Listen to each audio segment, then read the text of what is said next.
الشارع بالنسبه لكم المغربي. ايجابيه ولا سلبيه للفاعلين الاقتصاديين والاجتماعيين في البلاد؟ إشارة خطيرة جدا. هذا إعدام ديال الاقتصاد المغربي، هذا إجهاض على مكتسبات الشعب المغربي، بالإضافة للمذكرة اللي بعثها لكل الوزارات لتوقيف الترقية الاستثنائية هذه السنة، توقيف وتجميد الأجور، الزيادة في الضرائب حتى في الملح وحتى في جميع، في الفلاحة، على الفلاحة، على الصيد البحري. معنى هذا لما غادي نزيدوا ضريبة على الفلاح غادي يزيد على في المواد الأساسية اللي هي الخضر واللي هي الفواكه واللي هي الدقيق واللي هي مختلف. معناه المستهلك هو الذي سيؤدي الثمن غاليا في عهد هذه الحكومه من جراء هذه الزيادات. انتم ايضا مسؤولين على واحد النقابه مهمه في البلاد، ويعني في اطار العلاقات ديالكم مع النقابات الاخرى العماليه داخل الوطن، واش كاين حوار على تصعيد او لا على خروج النقابات في مواجهه هذه الاجراءات اللي كتصفونها انتم بالسلبيه والخطيره؟ اولا، رئيس الحكومه لا يؤمن بالحوار ولا يؤمن بالنقاش. كنا نطالب بمأسسة الحوار الاجتماعي في حين أن تم إغلاق نهائيا الحوار الاجتماعي في عهد هذه الحكومة. وأنا داخل الحكومة كحزب طرحنا على رئيس الحكومة مسألة الحوار الاجتماعي. ماذا أجابني؟ قال لي بالحرف: ما دامت أن النقابات خرجت في مسيرة وتنتقد الحكومة لا يمكن أن أفتح لها باب الحوار. إذن هذا رجل لا يؤمن بالحوار ولا يؤمن بآلية الحوار.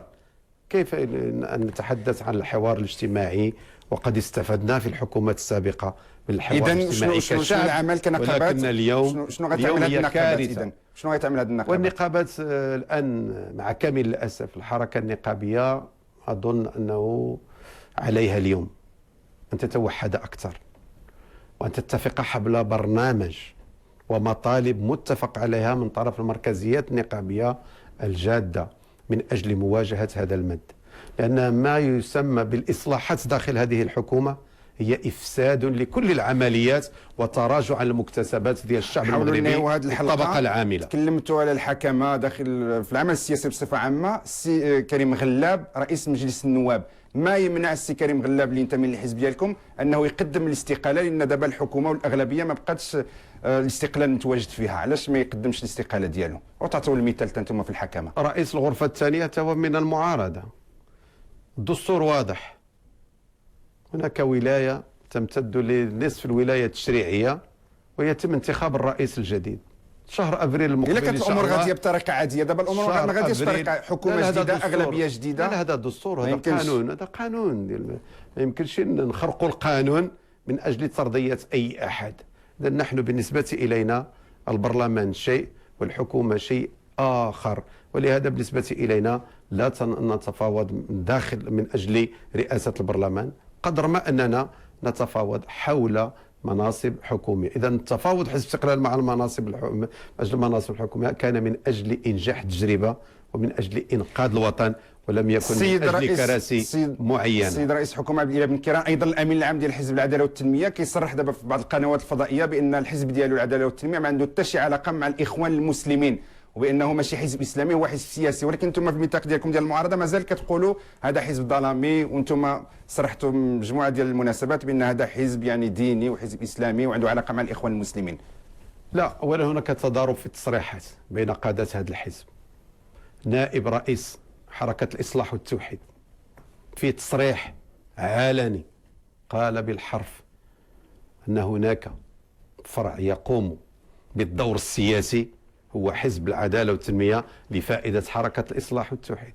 حركة الإصلاح والتوحيد تحضر كل الاجتماعات ديال التنظيم الدولي الإخواني على المستوى العالمي وتأخذ قراراتها داخل الوطن اللي هي قرارات. بالنسبة لكم هذا مشكل ويديروا على قرارات خارجية. لا، هذه قرارات خارجية من أجل الاستحواذ ومن أجل خلق الفتن في كل الدول العربية. سؤال أخير، متفائلين في هذا العمل ديال الحكومة؟ واش ما تعطيولهاش يعني واحد الوقيته واحد الفرصة أنها تبين لكم يمكن شي حاجة إيجابية؟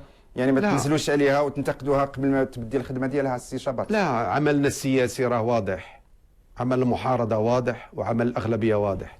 هذه الحكومة هي التي يجب عليها اليوم أن تبرهن جديتها للشعب المغربي وأن تعمل على تحقيق ما وعدت به الشعب المغربي في الاستحقاقات الأخيرة، وبذلك لن يكون أي دور إيجابي للمعارضة ما دامت أن الحكومة ورئيس الحكومة هو الذي يعمل ضد حزبه وضد حكومته.